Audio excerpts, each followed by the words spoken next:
memuji dan membesarkan nama Tuhan.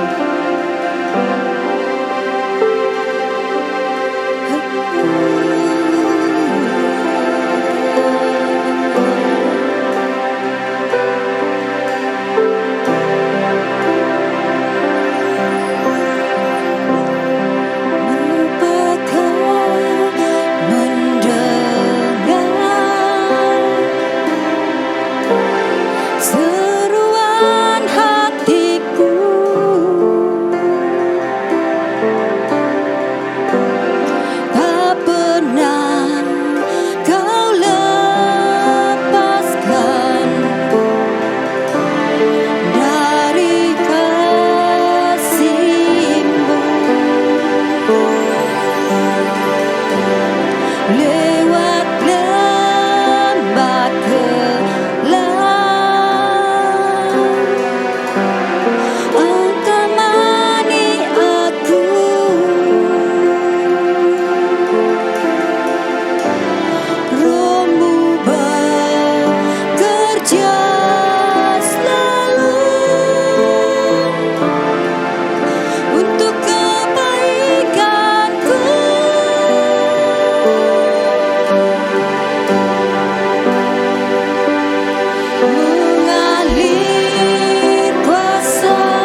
Shalom jemaat Tuhan, baik yang beribadah di Dewan Jubli ini.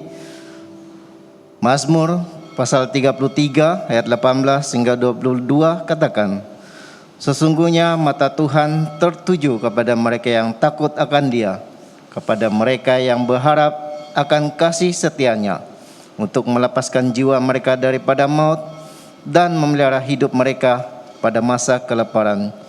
Jiwa kita menanti-nantikan Tuhan, Dialah penolong kita dan perisai kita.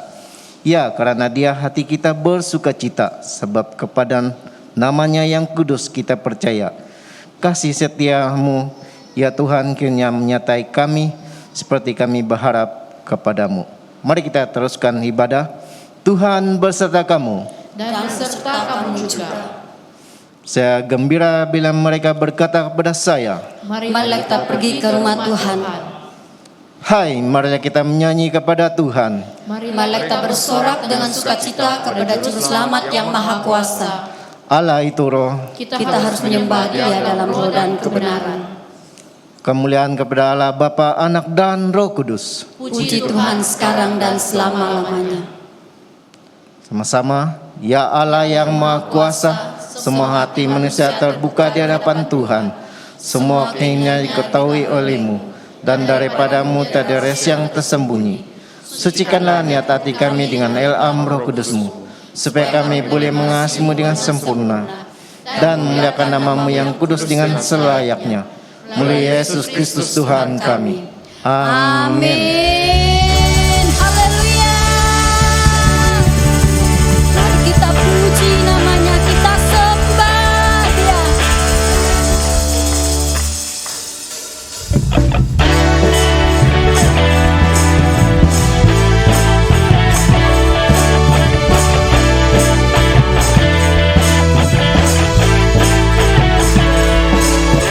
Cita-citaku penuh dalam Yesus.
Engkau yang layak kami sembah.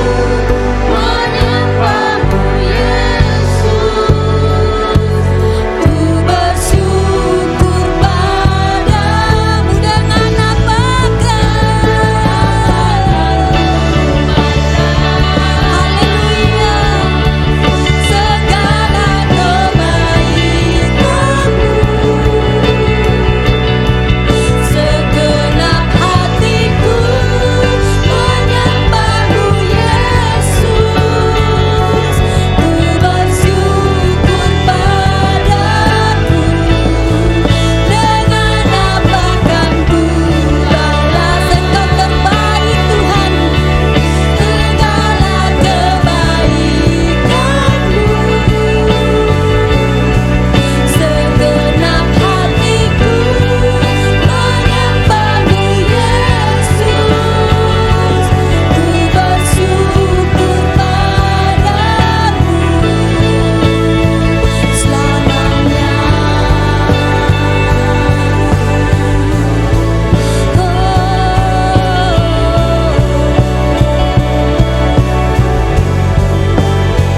Terima kasih Tuhan.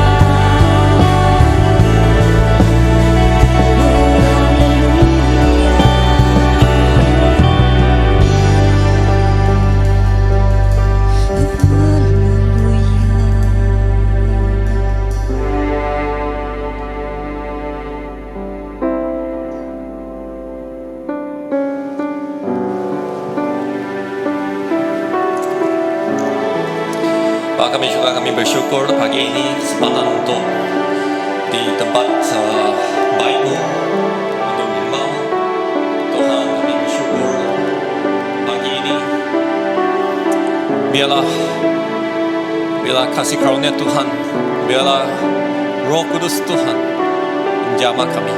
Biarlah pagi ini kita datang dengan hati yang menginginkan hadirat-Mu.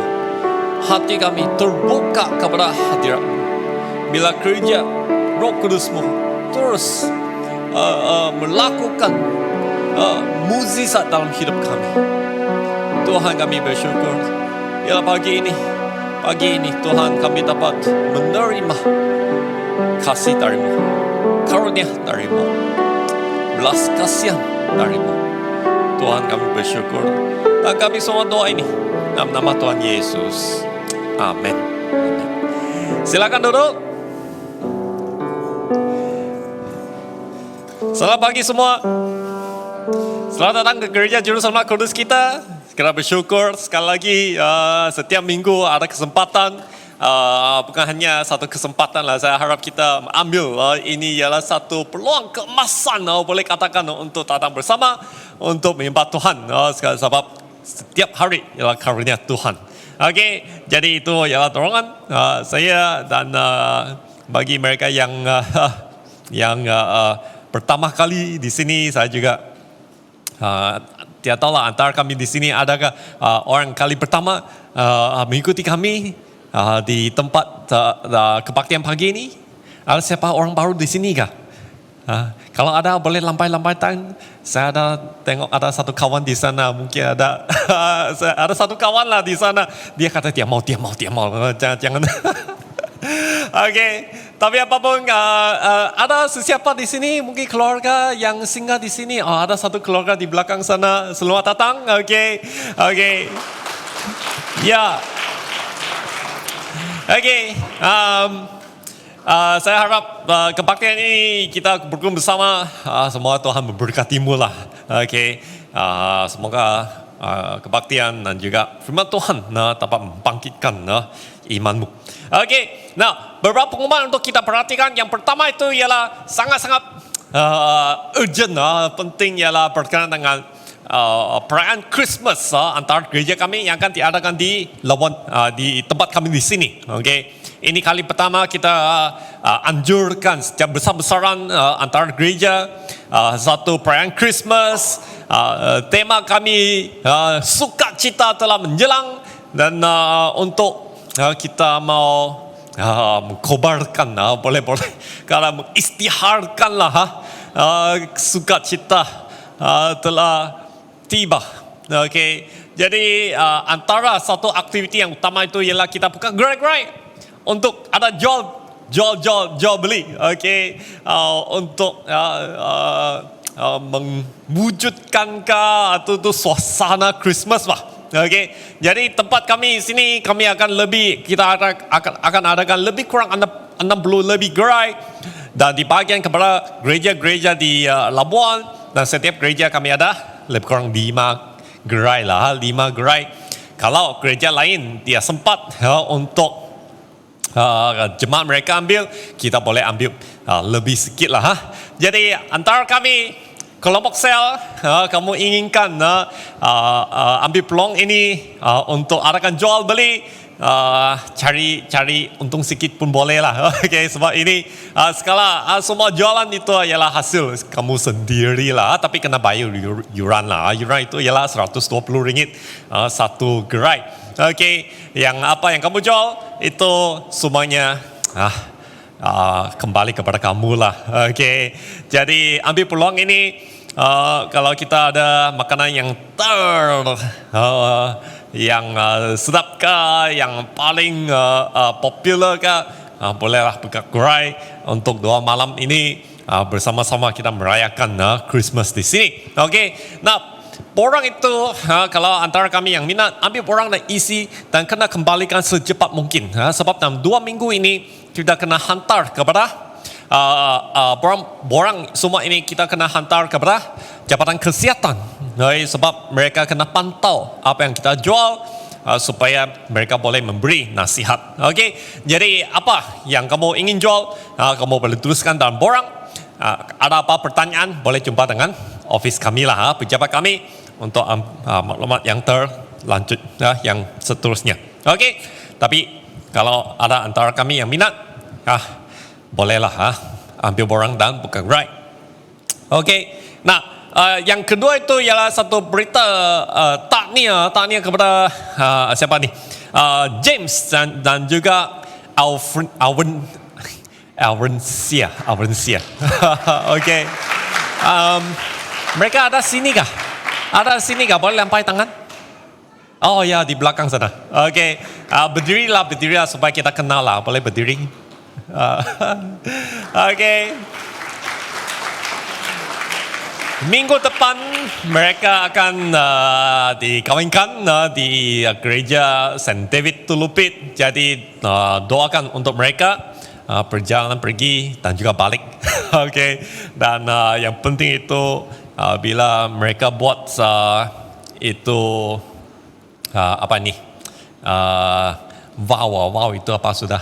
Janji pernikahan ini bila Tuhan terus membimbing mereka. Okey, kami jemaat juga ada peranan kami lah. Kami setiap orang di sini ada peranan memastikan mereka terus bertumbuh.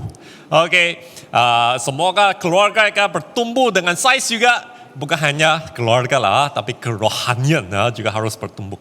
Okey, ya itu ialah pengumuman untuk perkawinan dan mungkin untuk saudara kami Sudaman dan juga Florencia juga mereka baru-baru ada lahirkan anak, jadi tanya lah, tidak tahu mereka ada sini atau tidak lah, baru minggu lalu saja. Okey, ada apa kamu boleh call mereka lah, text mereka. Okey, tanya kepada mereka. Alright, nah yang terakhir ini dua perkara lagi. Satu perkara ialah berkenaan gereja, di bangunan gereja tu. Okey, bangunan gereja. Kami ada satu projek untuk menukarkan aircon. Seperti saya sudah katakan, aircon itu sudah memberi perkhidmatan mereka selama 20 tahun sudah. Lebih kurang 20 tahun sudah. Okey, jadi saya rasa sampai masa untuk kita bagi mereka rehat lah. Okey, dan itu sebabnya PC dan kami ambil keputusan untuk tukarkan aircon itu, dan kami ada satu projek lah ini, dan dana yang kami ingin kumpulkan lebih kurang 50,000. Jadi sekarang kami lebih kurang 13,000 lah. Jadi anggap begini. Okey, ini hanya sekali saja kita bagi, sekali saja kita beri, dan bila kita sekali saja memberi, yang sekali saja yang kamu beri ini dapat menjadi berkat kepada mereka yang datang untuk 20 tahun yang seterusnya. Wah, ini satu boleh katakan investment yang baik. Okey, berkat kamu. Okey, dapat memberkati. Sekali saja kita memberi, dapat memberkati. Selama 15 tahun kemudian, semua orang yang datang untuk beribadah bersama-sama. Okey, jadi saya nak tolong kepada kita semua, marilah kita ada satu hati untuk memberi. Kalau kita setiap orang kita memberi, dia perlu banyak, 50, 100, itu sudah memadai. Okey, kalau di sini antara kami, kita ada lebih kurang 200 orang ini. Kalau kami 150 orang dapat memberi 100 ringgit setiap orang, sudah ada 15,000. Okey, dan kami bukan saja dari kebaktian BM, kami juga ada kebaktian English dan juga kebaktian Cina juga. Jadi setiap orang mainkan peranan, marilah kita memberi dengan hati yang terbuka. Amen. Nah, yang terakhir ini ialah satu peringatan kepada kami berkaitan dengan kebaktian. Okey, dalam perjamuan suci bila kita memberi itu roti dan anggur ini, kita menjemput jemaah untuk datang ke depan untuk menerima. Okey, sekarang kami sudah boleh katakan masuk endemik sudah, kami pun duduk berdekatan sudah, dia ada jarak-jarak. Jadi bila kita datang untuk menerima roti dan anggur ini, kita boleh baris lah, baris. Kalau ada kosong baris saja. Okay, tiap perlu ada jarak-jarak sudah. Okay, kamu baris saja, tunggu untuk menerima, dan pemimpin kami akan gerakkan mereka. Mereka akan gerak untuk bagi mereka. Okay, tapi kamu hanya berdiri sana, isikan. Ada apa?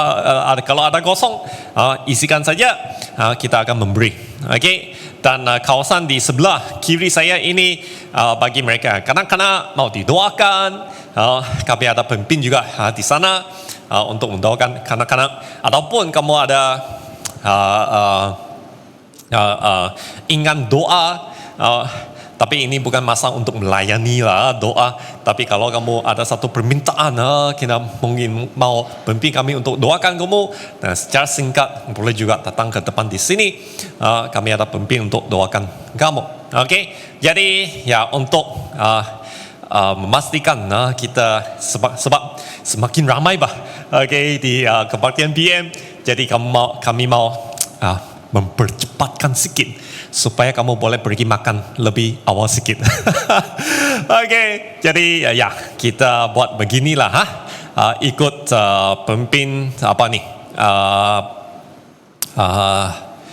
penyambut tamu kami, mereka akan tunjuk. Kalau ada tempat kosong, kita isi saja dan kita terima perjamuan kudus ini.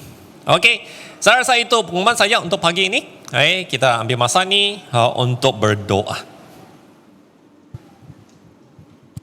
Kita masuk dalam doa syafaat.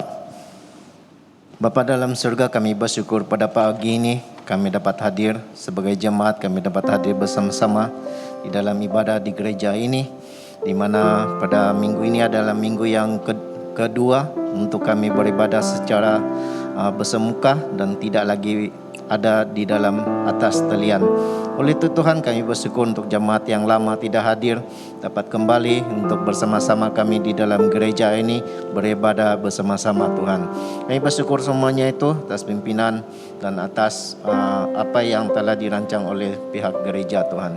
Kami juga terus berdoa untuk acara-acara gereja yang menjalang pada musim Krismas ini.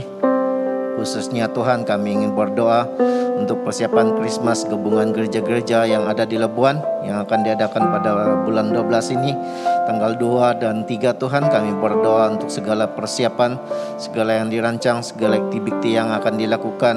Kami berdoa supaya setiap yang mengambil bagian, setiap yang mengambil peranan dapat mengurus, dapat mengatur semua ini persiapan dengan baik.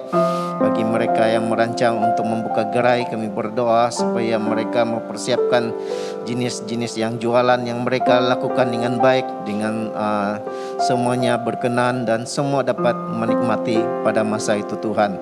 Kami berdoa acara ini setiap gereja mengambil alih peranan dan dapat bergabung, dapat memberikan tenaga, begitu juga dapat bekerja sama di dalam satu gereja yang ada di Labuan ini Tuhan. Kami juga terus berdoa untuk persiapan masa caroling yang akan diadakan pada bulan 12 ini juga Tuhan.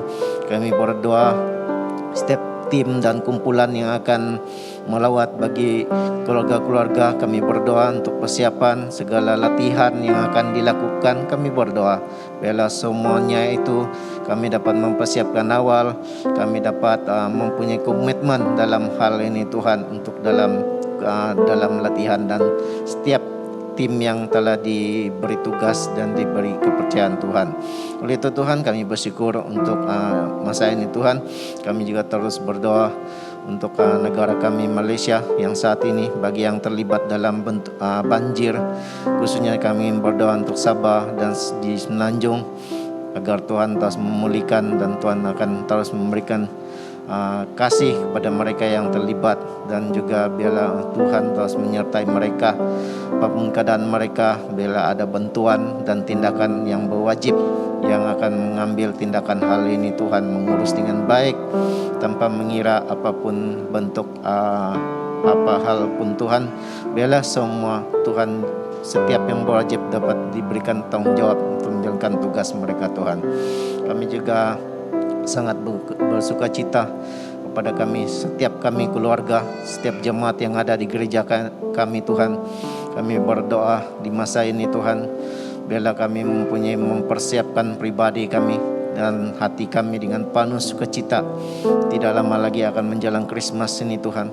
Kami berdoa setiap kami Tuhan, jemaat kami dapat membawa keluarga kami beribadah, menyembah Tuhan bersama-sama di dalam satu keluarga Tuhan. Kami berdoa biarlah setiap pribadi kami, setiap keluarga kami dapat membawa di masa-masa ini, supaya kami dapat membawa mereka untuk menjadi keluarga yang diberkati Tuhan. Kami bersyukur semua ini Tuhan. Inilah doa kami serahkan ke dalam tangan-Mu. Dalam nama Yesus kami berdoa dan bersyukur. Amin.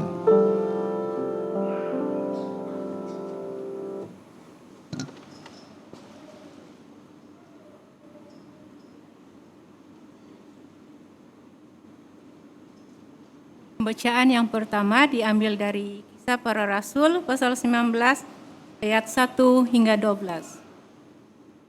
Kisah Para Rasul pasal 19 ayat 1 hingga 12. Ketika Apolos masih di Korintus, Paulus sudah menjelajah daerah-daerah pedalaman dan tiba di Efesus. Di situ didapatinya beberapa orang murid. Katanya kepada mereka, "Sudahkah kamu menerima Roh Kudus ketika kamu menjadi percaya?" Akan tetapi mereka menjawab dia, "Belum, bahkan kami belum pernah mendengar bahwa ada Roh Kudus." Lalu kata Paulus kepada mereka, "Kalau begitu, dengan baptisan manakah kamu telah dibaptis?" Jawab mereka, "Dengan baptisan Yohanes." Kata Paulus, "Baptisan Yohanes adalah baptisan orang yang telah bertobat, dan ia berkata kepada orang banyak bahwa mereka harus percaya kepada Dia yang datang kemudian daripadanya, yaitu Yesus." Ketika mereka mendengar hal itu, mereka memberi diri mereka dibaptis dalam nama Tuhan Yesus. Dan ketika Paulus menumpangkan tangan di atas mereka, turunlah Roh Kudus ke atas mereka, dan mulailah mereka berkata-kata dalam bahasa roh dan bernubuat. Jumlah mereka adalah kira-kira 12 orang. Selama 3 bulan, Paulus mengunjungi rumah ibadat di situ dan mengajar dengan berani. Oleh pemberitaannya, ia berusaha meyakinkan mereka tentang kerajaan Allah. Tetapi ada beberapa orang yang tegar hatinya. Mereka tidak mau diyakinkan, malah mengumpat jalan Tuhan di depan orang banyak. Karena itu Paulus meninggalkan mereka dan memisahkan murid-muridnya dari mereka, dan setiap hari berbicara di ruang kuliah Tiranus.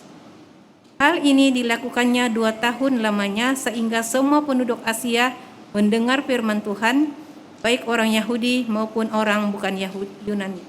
Oleh Paulus, Allah mengadakan mukjizat-mukjizat yang luar biasa. Bahkan orang membawa sapu tangan atau kain yang pernah dipakai oleh Paulus dan meletakkannya atas orang-orang sakit. Maka lenyaplah penyakit mereka dan keluarlah roh-roh jahat. Demikianlah firman Tuhan.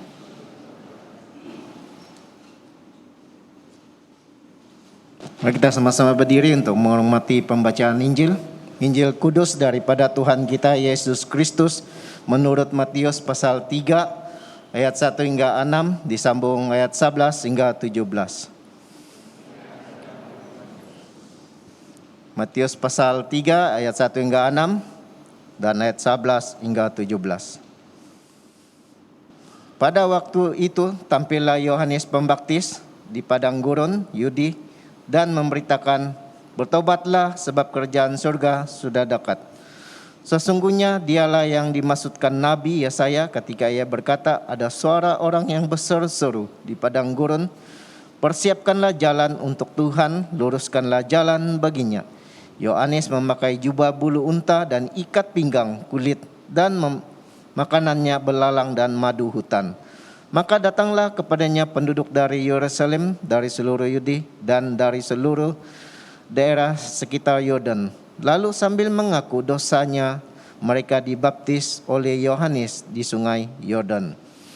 "Aku membaptis kamu dengan air sebagai tanda pertobatan, tetapi ia datang kemudian daripadaku lebih berkuasa daripadaku dan aku tidak layak melepaskan kasutnya.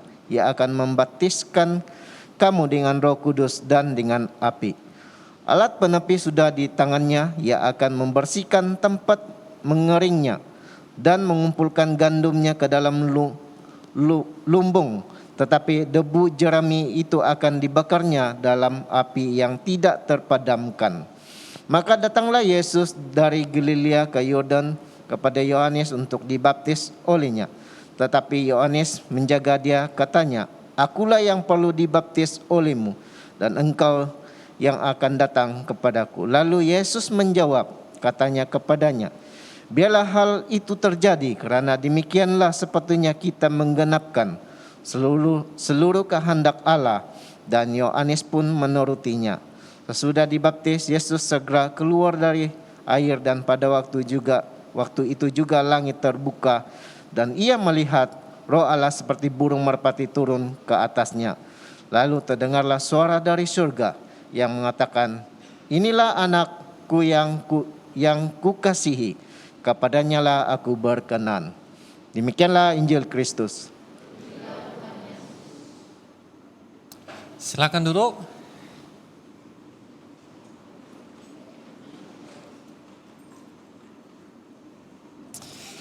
Pagi ini saya nak mulakan khotbah ini dengan satu ujian. Okey, bukanlah untuk stres kita semua lah. Ini satu pertanyaan lah. Untuk kita, untuk saya lah mengenal sedikit. Ada satu persoalan. Sebab dalam khotbah ayat pasal 19 ini kita dimulakan satu pertanyaan dari Paulus. Katakan, apa baptism yang kamu terima? Okey, jadi isu yang ataupun satu isu di sini berkaitan dengan baptisan. Okey, kalau saya tanya satu soalan.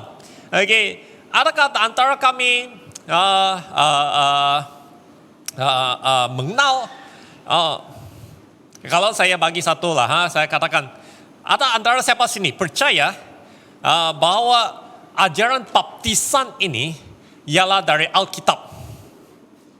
Boleh tunjukkan tangan siapa yang percaya bahwa ajaran baptisan ini ialah ajaran dari Alkitab? Satu, dua. Bukan semua yang angkat tangan lah. Okey, soalan yang kedua itu, antara siapa di sini yang percaya bahwa ajaran baptisan ini bukan ajaran dari Alkitab? Tak ada seorang pun. Okey, kalau saya boleh buat kesimpulan di sini, rata-rata di sini kamu percayalah ajaran baptisan ini ialah dari ajaran Alkitab. Okey, termasuk pastor saya juga. Kalau saya katakan sebenarnya ajaran baptisan ini tidak pernah wujud di dalam Alkitab. Sebenarnya ajaran baptisan ini tidak pernah wujud di dalam Alkitab. Kamu boleh baca, perhatikan Perjanjian Lama, Perjanjian Baru, ada ajaran baptisan atau tidak? Adakah Musa ataupun siapa lagi semua Yeremia. Okay, adakah mereka mengajar orang Israel kamu harus dibaptiskan? Pernah baca semua ini? Sebenarnya bukan saya nak mempermainkan kita semua lah, tidak. Sebenarnya ajaran baptisan ini memang dia diajarkan di dalam Alkitab, di dalam Leviticus, Deuteronomi, Ulangan, semua ini dia pernah. Kalau kita boleh katakan, adakah ini ada kaitan dengan ajaran Alkitab atau tidak? Kalau begini mungkin ada sedikit kaitan lah, ataupun asal usulnya mungkin dari ajaran terutamanya di Leviticus itu apa sudah? Imamat. Okay, sebab Tuhan juga memberi ajaran bahwa setiap orang harus disucikan. Bagaimana mereka sucikan diri? Ya, basuhkan tangan, kaki, semua ini sebelum masuk ke bait Tuhan. Jadi itu ialah ajaran bersihkan tangan. Tapi itu saja, bukan berendam, bukan dibaptiskan.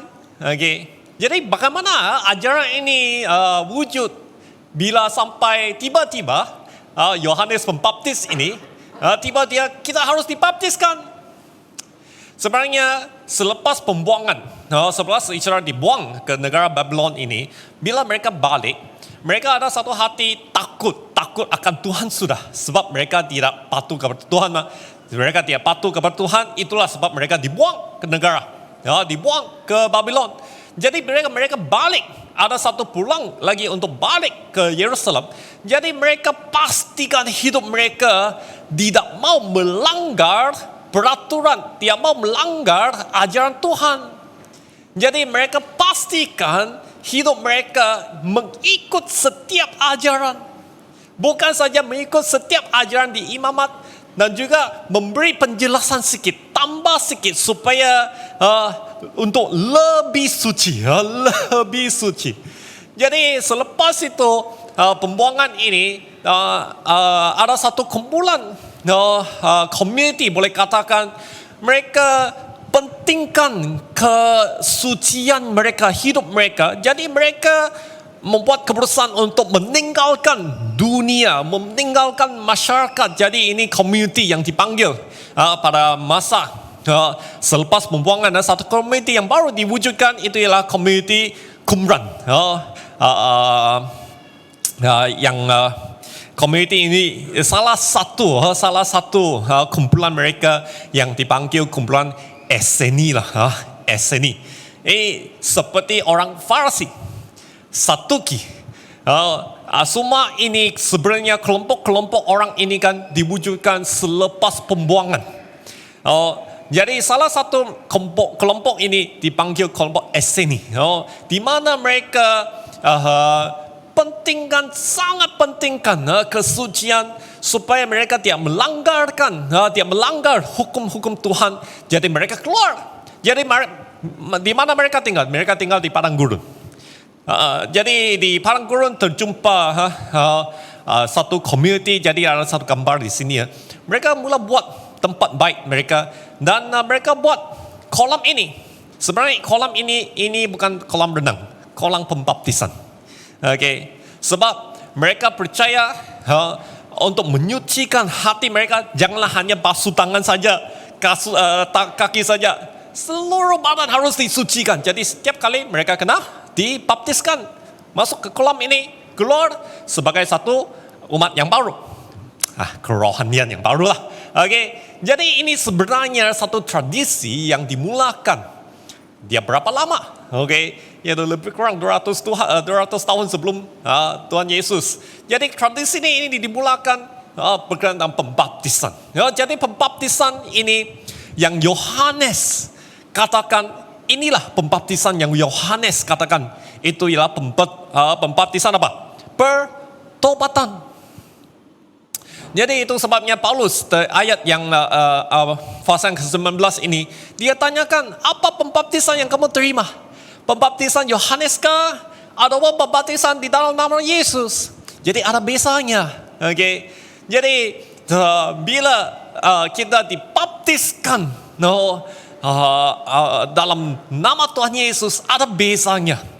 Oke, sebelum saya jelaskan sedikit lah pembaptisan. Nah, mengapa pembaptisan Yohanes ini bukannya dia baik lah, itu baik. Tradisi mereka, praktis mereka untuk mengingatkan kita supaya kita harus suci. Kalau ada dosa, baptis lagi supaya mereka diingatkan sekali lagi, disucikan. Oke, itu yang baik, itu pentobatan. Tapi bila pembaptisan pertobatan ini, kali-kali mereka kena ulang. Satu musim mereka kena ulang, musim lain lagi kena ulang. Oke. Dan mereka ingin adakan satu hidup yang suci ini kan, mereka jauhkan dari masyarakat, mereka tinggal di padang gurun. Apa mereka buat di padang gurun? Mereka ada satu pengajaran, mereka mengkaji firman Tuhan, mereka berdoa. Jadi itu community mereka di sana. Mereka terus adakan kelas, boleh katakan kelas lah, untuk mengkaji firman Tuhan, berdoa, semua supaya hidup mereka dikekalkan, kesucian mereka dikekalkan. Nah, kalau saya boleh buat satu perbandingan lah, kalau kita boleh buat satu perbandingan ya lah, kalau kita tidak terjaga-jaga, kadang-kadang kita juga melakukan sedemikian. Seperti dalam pembaptisan. Kalau kita hanya fikirkan pembaptisan untuk pertobatan, kita hanya ikut kelas saja. Kelas pembaptisan kami ada berapa? 5 minggu ataupun 5 kelas. Selepas pembaptisan kami ada kelas penetapan. Berapa kelas? 3 bulan. 2 buku lagi. Selama 3 bulan. Kalau kita tidak hanya ingin mengikut kelas-kelas sedemikian kan, ini boleh katakan seperti lah. Adakah ikut kelas itu baik? Baik. Adakah ikut itu kelas penetapan baik atau tidak? Baik. Ikut seminar baik atau tidak? Baik. Ikut kebaktian baik atau tidak? Baik. Oke. Tapi masalahnya ialah, kalau kita hanya fikirkan dengan kelas untuk mengekalkan kesucian kami sebegini, jadi tiap-tiap kali kita kena ulang. Tiap-tiap minggu kita kena ulang. Tiap-tiap musim kita kena ulang. Jadi Paulus memberi satu perbezaan. Kalau pembaptisan itu hanya pertobatan, itu tidak cukup. Dia juga katakan, Yohanes sendiri katakan, dia hanya buat pembaptisan pertobatan. Tapi dia kata, ada satu orang lagi yang akan datang, kamu harus percaya kepada dia. Jadi itu sebabnya kita harus dibaptiskan di dalam nama Yesus. Jadi pembaptisan dalam nama Yesus itu, kalau kita benar-benar mengenal pembaptisan dalam nama Yesus, kita hidup kami akan berbeza. Ada 3 ciri lah saya mau kongsikan pagi ini. 3 ciri ini kita melihat kisah para rasul yang ke-19 ini boleh menunjukkan kalau hidup kami dibaptiskan di nama Yesus, kami ada 3 ciri ini. Yang pertama, apa ciri itu? Yang pertama itu dipenuhi oleh Roh Kudus. Paulus katakan, apa pembaptisan yang kamu terima? Mereka akan jawab, pembaptisan dari Yohanes. Jadi Paulus kata sama mereka, pembaptisan Yohanes ada pembaptisan orang yang telah bertobat. Dan dia berkata kepada orang banyak bahwa mereka harus percaya kepada dia yang datang kemudian hari daripadanya, yaitu Yesus. Dan ketika mereka mendengar hal itu, mereka memberi dirinya dibaptis di dalam nama Tuhan Yesus. Dan perhatikan apa yang terjadi. Bila ini terjadi, bila Paulus menembangkan tangan di atas mereka, turunlah Roh Kudus ke atas mereka dan mulailah mereka berkata-kata dalam bahasa roh dan bernubuat. Jadi pembaptisan dalam nama Tuhan Yesus ini bukan hanya satu proses, bukan hanya satu kelas, bukan hanya satu religious duty, apa itu religious? kewajiban keagamaan. Tapi pembaptisan dalam nama Tuhan Yesus itu ialah focal pointnya dari mana? Fokusnya dalam Tuhan Yesus. Jadi hidupnya akan berbeza, hidupnya akan berlainan. Jadi bila kita dibaptiskan di dalam nama Yesus, ini akan terjadi. Hidup kami, iman kami bergantung kepada ataupun melihat kepada Yesus. Dan bila kita percaya kepada Yesus, Yesus ialah penyelamat kami. Jadi itu datangnya harapan. Harapan dan kekuatan.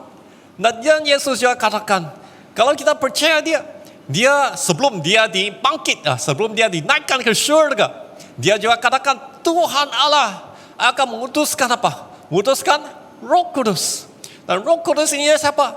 Roh Kudus ialah seorang penyelamat, seorang pembantu, seorang advocate lah, helper yang dapat menolong dalam hidup kami, membangkitkan semangat kami dalam kehidupan kerohanian kami. Jadi bukan hanya kita melalui keagamaan setiap minggu, setiap hari. Tidak. Bila kita dibaptiskan dalam nama Tuhan Yesus, kita akan menerima satu kunjungan Roh Kudus. Kita akan menerima dan juga menikmat, boleh kata menikmati ya, dia bukan menikmati lah. Satu encounter itu apa sudah? Pengalaman. Jadi hidup seorang Kristen, hidup seorang Kristi yang percaya dalam Tuhan Yesus, kita ada satu pengalaman yang benar. Pengalaman ini ialah apa? Pengalaman kita dapat menerima kasih dari Tuhan. Kita dapat mengalami kasih dari Tuhan. Kita dapat mengalami karunia dari Tuhan. Kita dapat menerima hadirat. Ini ialah perkara yang kita boleh rasa. Kita boleh merasai satu kebenaran sebegini. Bukan hanya keagamaan. Jadi yang pertama, seorang ciri-ciri yang pertama itu ialah bila kita mengenal bahwa kita benar-benar dibaptiskan dalam nama Tuhan Yesus, hidup kami akan dipenuhi oleh Roh Kudus. Jadi saya nak dorong kepada kami, kita semua, supaya hidup kami dipenuhi oleh Roh Kudus. Amen. Biarlah hidup kami dipenuhi Roh Kudus. Sebab bila kita dipenuhi Roh Kudus, kekuatan dari Tuhan nanti akan satu ciri lagi lah, memberi kita semangat. Dan kita boleh harap bersandar kepada Tuhan Yesus. Bukan setiap kali kena ulang. Tidak.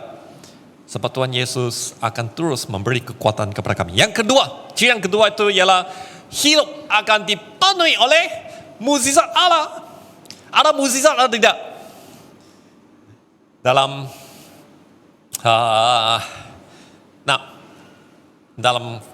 yang kedua, ciri yang kedua ini, saya katakan, bila saya khotbah di sini, adakah ini kena mengenal dengan baptisan atau tidak?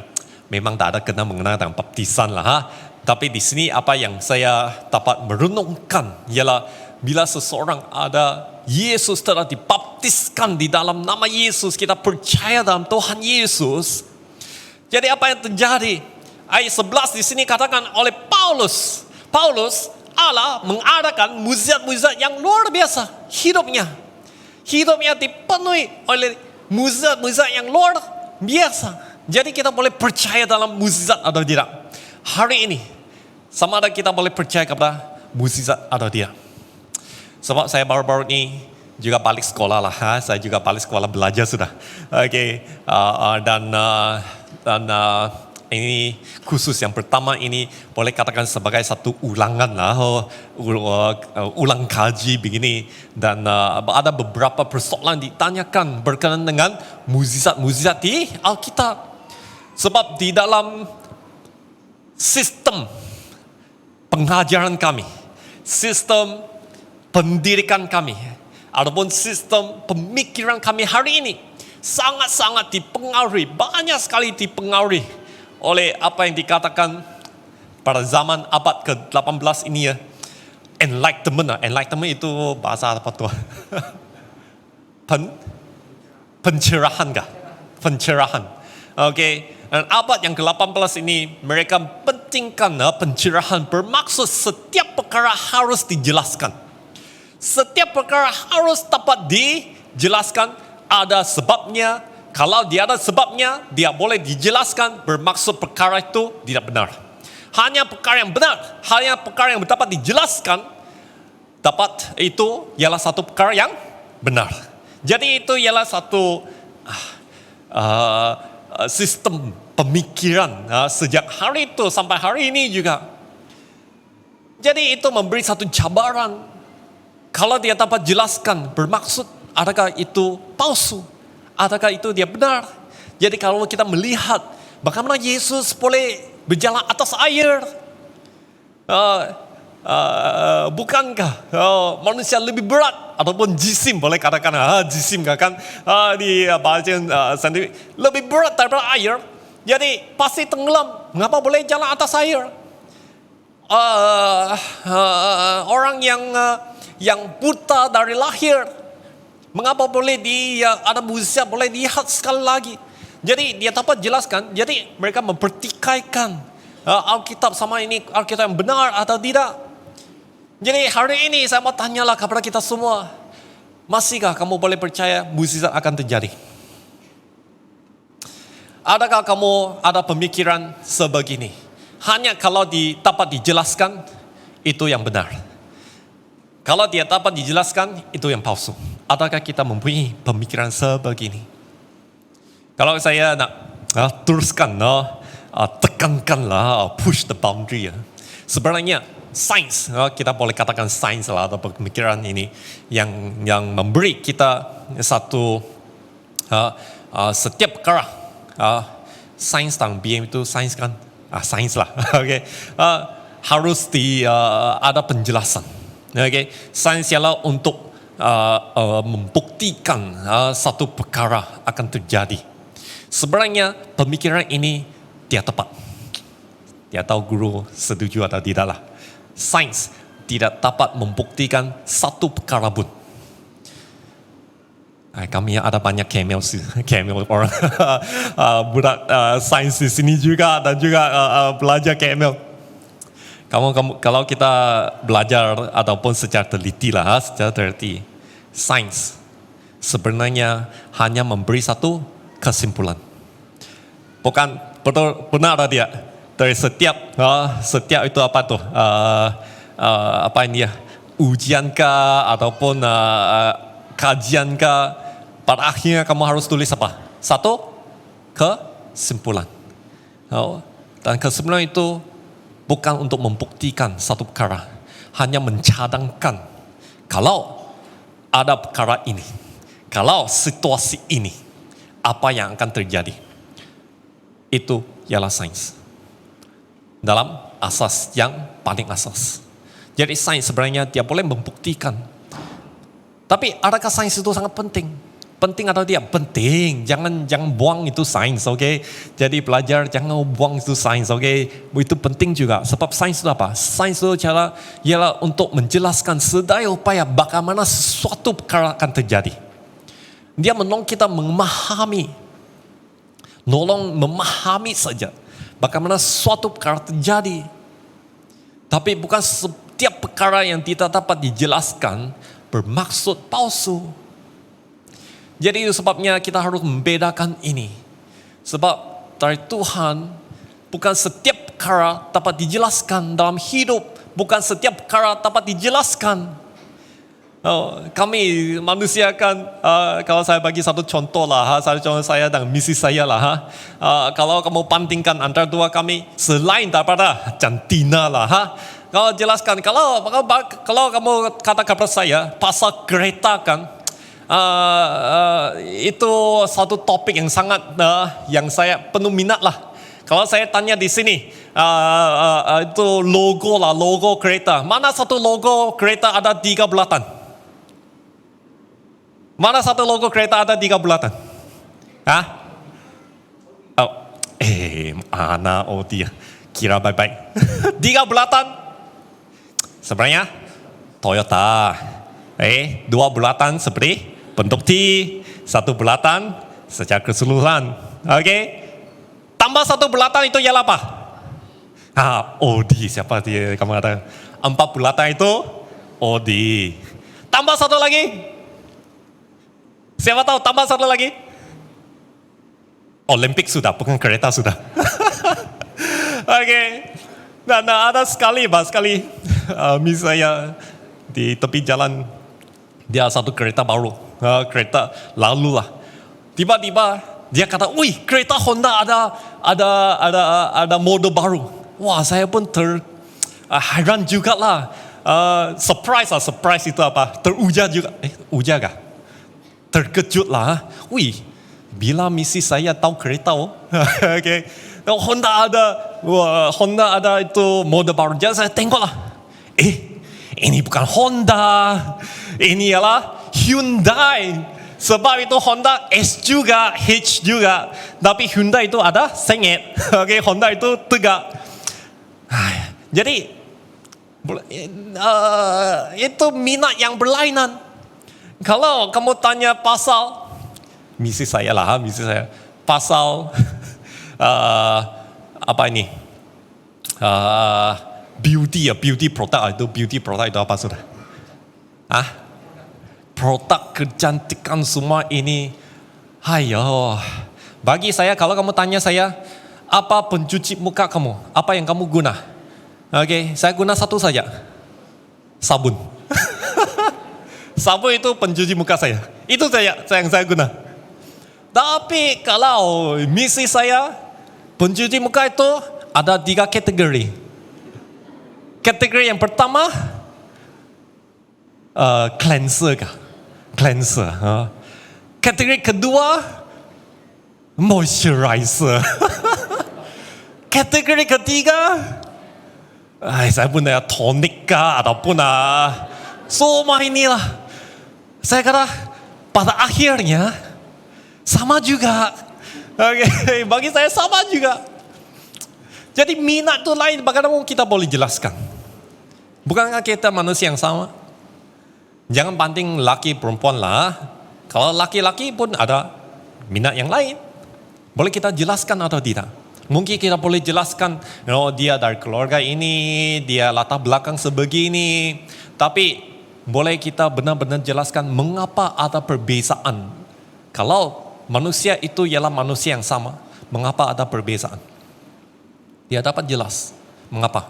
Sebab Tuhan yang ciptakan kami berbeza. Sebab Tuhan ciptakan kami dengan hidup yang unik. Karakter yang unik. Dan semua keunikan ini tidak boleh dijelaskan dengan sains.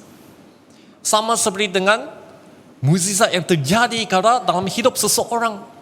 Pada seseorang itu ialah mukjizat dari Tuhan. Tapi untuk seseorang lain, mungkin itu ialah satu mungkin coincidence lah. Kebetulan. Okay. Tapi saya harap kita jangan memandang ataupun memandang rendah ataupun ambil mudah lah perkara ini. Sebab setiap mukjizat yang dibagi oleh Tuhan itu lain kepada seseorang. Tuhan memberi mukjizat ini kepada satu orang sebabkan kejadian ataupun situasi pada masa itu untuk memenuhi, menolong hidup seseorang. Jadi kalau kita melihat di sini, ini juga ada masalah di sini juga. Satu pemimpin di sini, mereka ikut saja. Yesus buat apa dia buat, Paulus buat apa dia buat. Sampai satu kali apa iblis sana katakan, dia kata, Paulus saya tahu, Yesus saya tahu, siapa kamu? Jadi itu memberi kami satu anggapan kan, ataupun satu pemikiran bahwa orang ini kan, dia apa yang dia mau, apa yang dia tengok, dia tiru, tiru saja, tiru sini, tiru. Dan apa nih?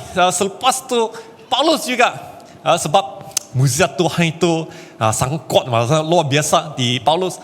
Jadi sehingga pun sapu tangan pun sesiapa yang ada sapu tangan Paulus kan juga akan disembuh.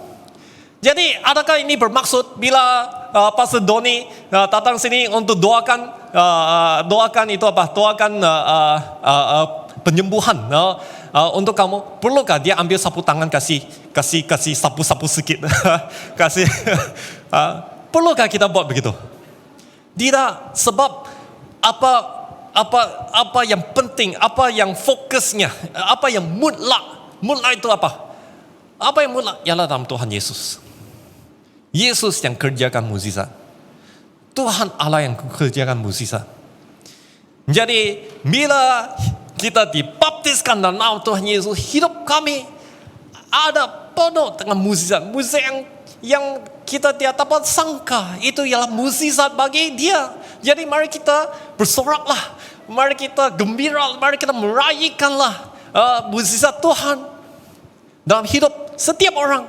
Saya sangat bersyukurlah tadi boleh katakan satu mukjizat sudahlah, satu mukjizat. Okay. Tiba-tiba saya terima satu angpau selepas kebaktian. Okay. Jadi bagi saya itu ialah satu mukjizat sebab dia tersangka. Okay, terima satu angpau. Bukan saja itulah dalam minggu hari yang sebelum ini ada terima satu cake dari KK juga. Ini ialah satu mukjizat bagi hidup saya. Sebab saya tidak jangkakan semua ini, tapi Tuhan mengenal hidup. Sama juga Tuhan mengenal hidupmu. Jadi biarlah hidupmu dipenuhi dengan mukjizat Tuhan. Amen. Marilah kita ada satu keinginan, biarlah kerja Tuhan, karunia Tuhan memberi kita kekuatan untuk mengejarkan ataupun mukjizat Tuhan.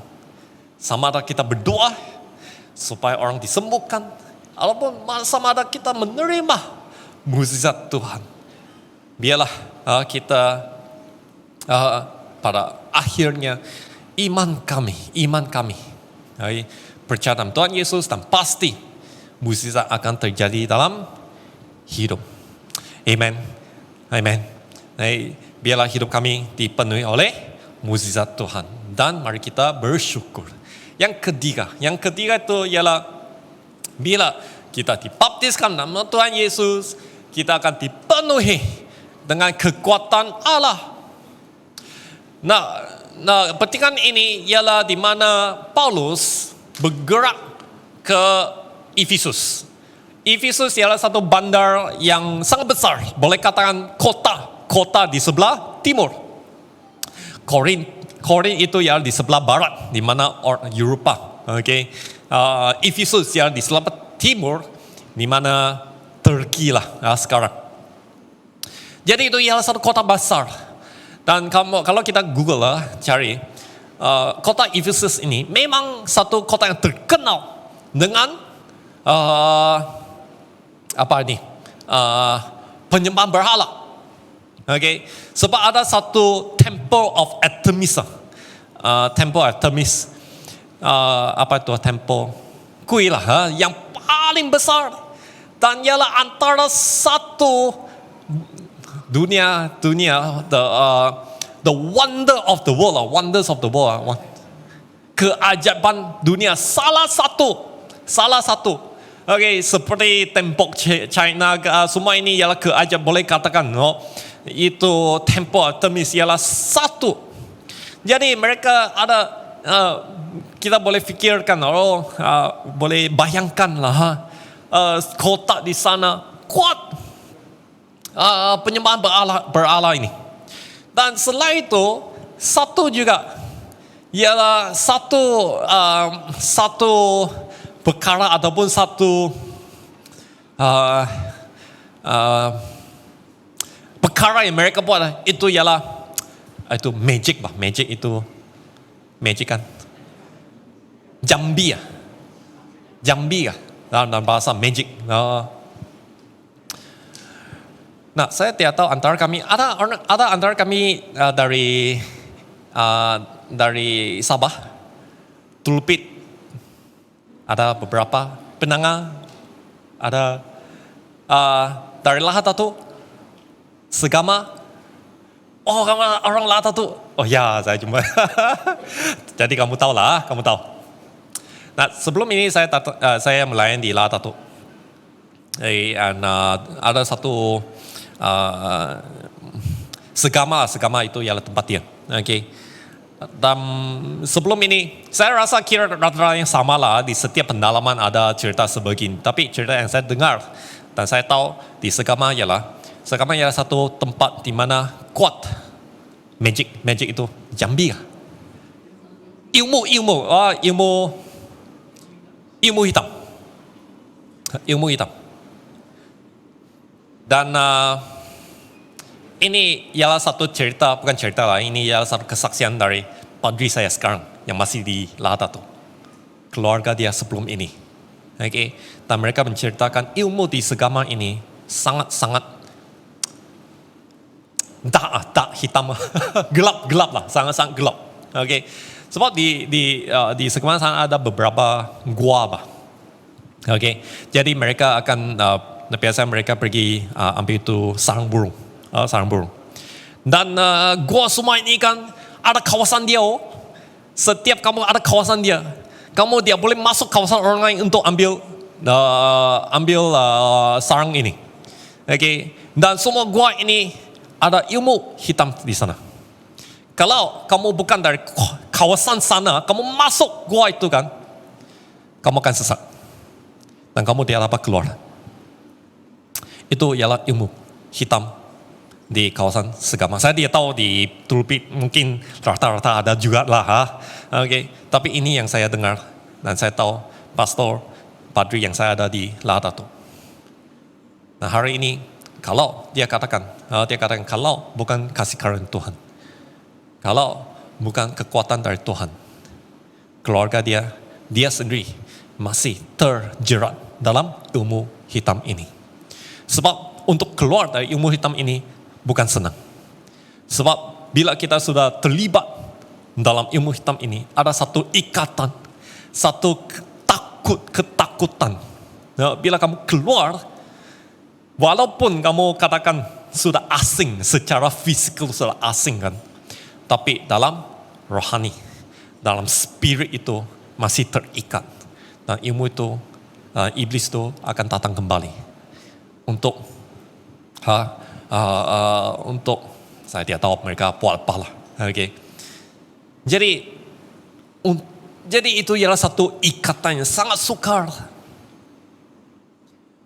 Tapi dia memberi kesaksian bahwa Yesus lagi besar. Tuhan Allah lebih besar. Kalau bukan Tuhan Allah yang lebih besar, dia masih terjerat dalam ikatan ini. Sebab ayahnya sendiri ialah master itu master ilmu itulah. Okay. Satu perkara yang kita fikirkan sukar, macam dia boleh, dia mungkin. Tapi hari ini saya nak beritakan kepada kita semua, kekuatan Tuhan mungkin. Kekuatan Tuhan dapat membebaskan kami dari semua ikatan ini. Kalau kita bacakan Efesus ini, orang ramai bila mereka dengar berita firman Tuhan ini, mereka percaya. Dan apa tindakan mereka? Mereka ambil semua ilmu mereka, semua itu scroll itu di sini apa nih? Kitab-kitab, ambil kitab dan bakar. Dan Efesus di sini telah catatkan kosnya ialah 50,000 yang ini tak maga yang di sini katakan. Wang perak. Masa itulah satu wang perak itu ialah satu hari punya gaji. Kalau kita hanya ambil gaji biasalah, gaji minimum lah sekarang 1,500, ya kan bagi 100,008 lah, 60 ringgit ataupun 50 ringgit lah sebab gaji minimum. 50 ringgit satu hari, 50,000. Jumlahnya berapa? 2,5 juta. 2,5 juta. Ngam kah? 50,000. Ngam lah. 50. Okay. 2,5. Sanggupkah? Kamu sanggup bakar harta kamu bernilai 2,5 juta? Sanggup ada dia.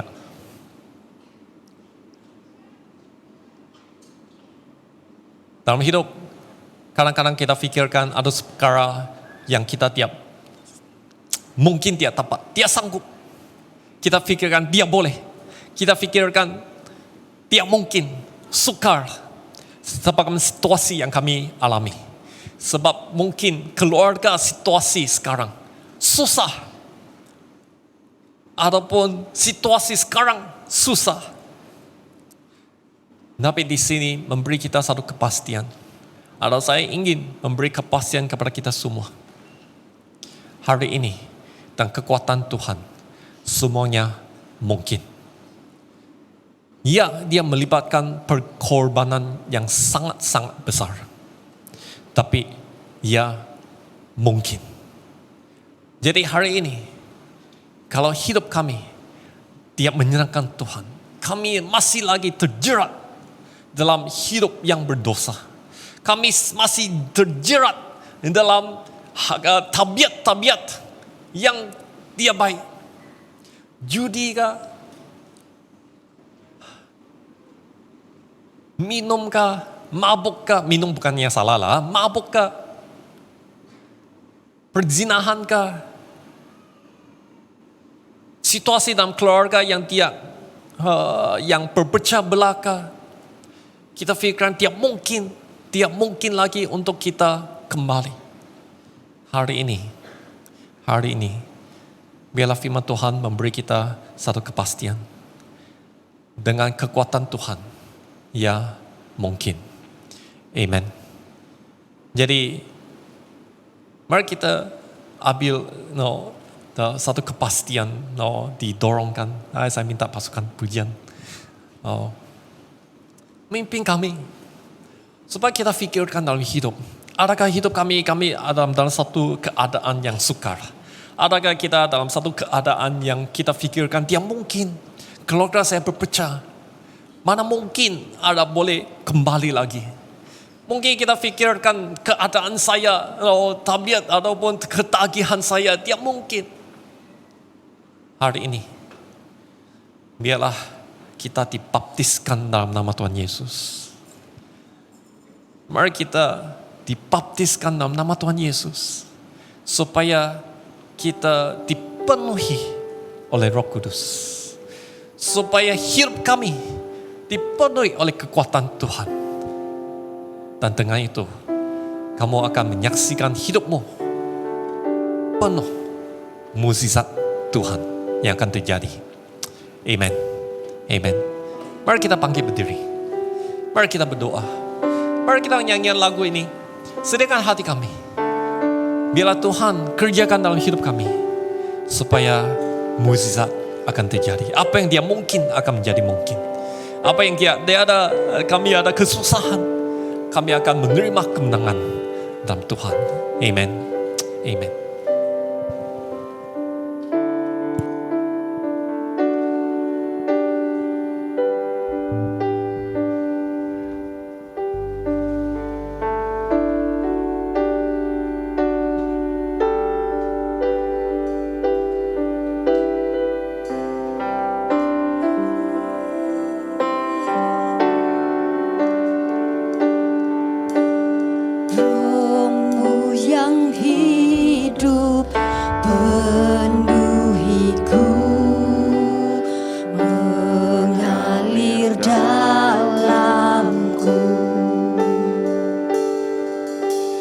Jiwaku